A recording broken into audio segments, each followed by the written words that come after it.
Hi, I'm Richard Bates from the University of Nottingham, and I'm going to give you a tour of Florence Nightingale's Derbyshire.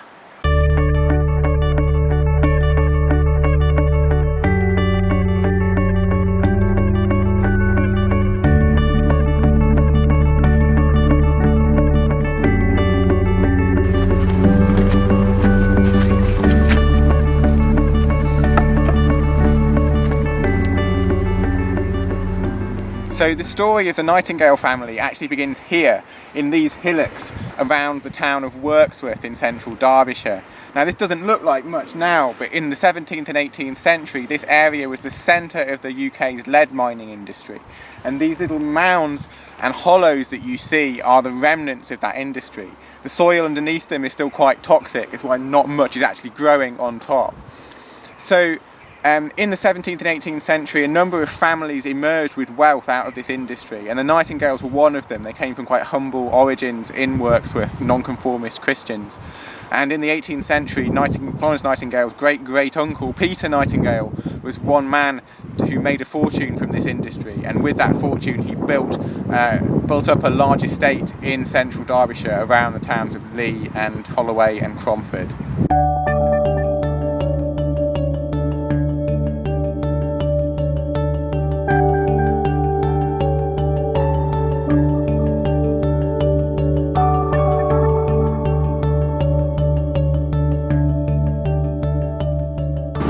So lead mining was really the first industry to take off in this area, and Wirksworth, just over the hill there, became the centre of the lead mining industry. And Daniel Defoe wrote about it in the 1720s as the leading lead market in England outside of London, inhabited by a rude, boorish kind of people.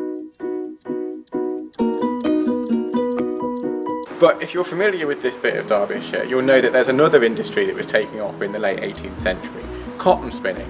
In 1771, Richard Arkwright built England's first full-scale cotton factory, it's behind me, and grew his cotton empire from there. Now the Arkwrights and the Nightingales were connected. Peter Nightingale was at one time Richard Arkwright's landlord, and he was sufficiently inspired by Arkwright's success with this thing here that he built his own cotton factory just down the canal over there.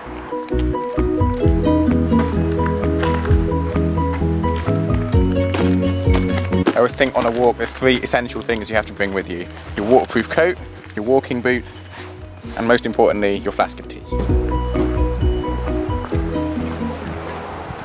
So this is the Cromford Canal, built in the 1790s for a couple of reasons really. First, to take coal that way into the industrialising town of Cromford, and secondly, to bring stone and lead mined from Wirksworth up there in the hills down and out into the rest of the country that way. The reason there's a train behind me is that in 1830 the Cromford and High Peak Railway was built to link this canal up with other canals the other side of the Peak District at Whaley Bridge. Florence Nightingale's father William was annoyed about it being built because it made an abominable noise and it spoiled the tranquility of the local scenery.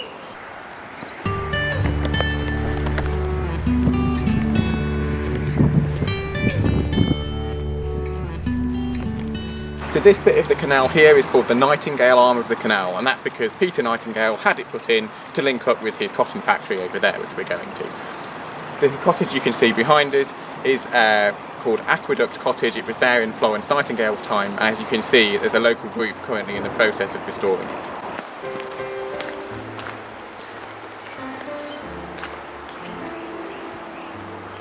So this is Peter Nightingale's cotton mill, first built in 1784 and remarkably enough in continuous operation ever since, now under the name of John Smedley Limited, John Smedley being the tenant of the Nightingales in the 19th century, and eventually the family bought the mill from the Nightingales. But the fact that this was here was quite important for Florence Nightingale growing up, because the presence of this meant that there was an industrial working population around her and in her area, and she took an interest in that population. She went and visited the workers in their cottages, and it really awakened her to the existence of Britain's working class and to the problems that they faced, and to issues like sanitation and the state of people's houses.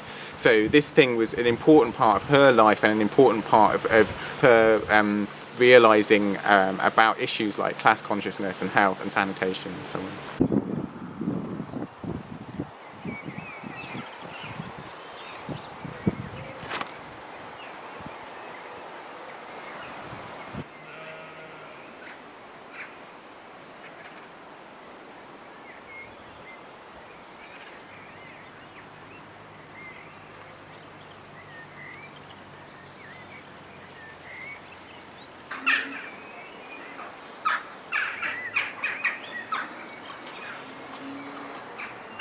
So these are weavers' cottages that were owned by Peter Nightingale on his land, and as you can see, one of them has a plaque there called Nightingale Cottage.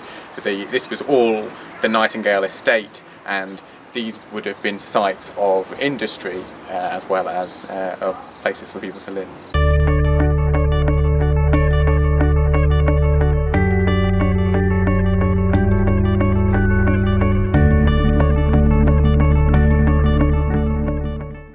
So this is Lea Hurst. This is the Nightingale's country retreat in Derbyshire, where Nightingale spent the first few years of her life and then every summer until she went to the Crimea in 1854.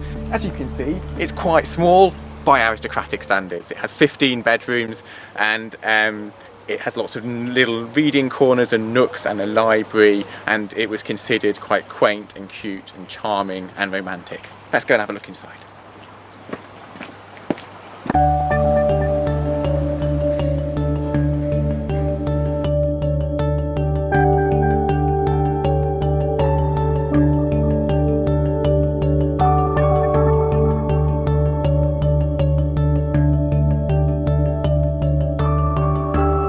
So these are the old nurseries, which then became Florence Nightingale's childhood bedrooms. This is Florence sitting by the windowsill with a book in hand.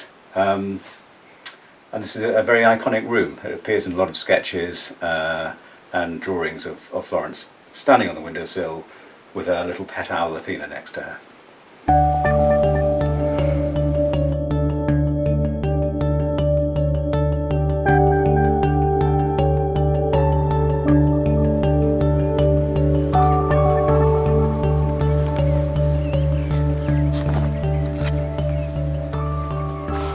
There's always something a little bit thrilling about walking literally in the footsteps of a famous person, and we know that Florence Nightingale walked along this path because her aunt's house is at the end of it.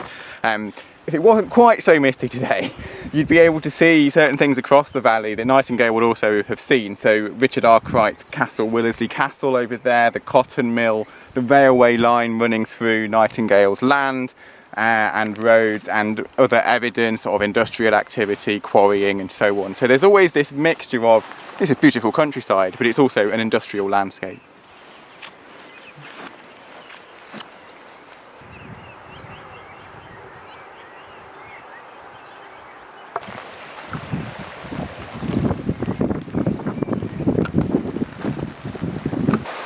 When Nightingale was in the Crimea in 1854, she compared the sound of a storm that she could hear to the roar of the River Derwent.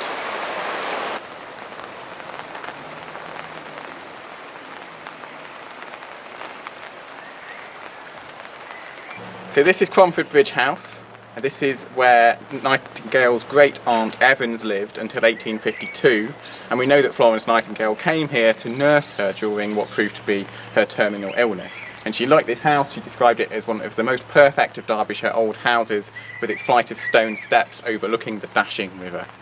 Now, in 1852 it was clear that Florence Nightingale had ambitions for a career in healthcare, but she was in a struggle with her family, who wanted to keep her within their orbit. And so there was a compromise suggestion after Nightingale's aunt died that she take this house and turn it into a kind of private hospital or a care home, so that she could realise her ambitions but stay close to the family. But Florence turned them down.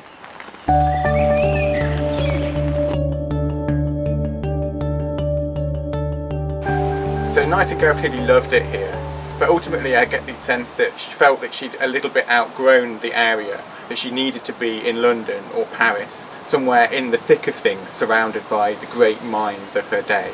But this landscape, I think, had a lot of influence on Nightingale and shaped her upbringing. It's the mixture of kind of beautiful, romantic, rolling countryside, but also the industrial presence. And that mixture is quite unique, and that gives this area of Derbyshire a continuing fascination to this day.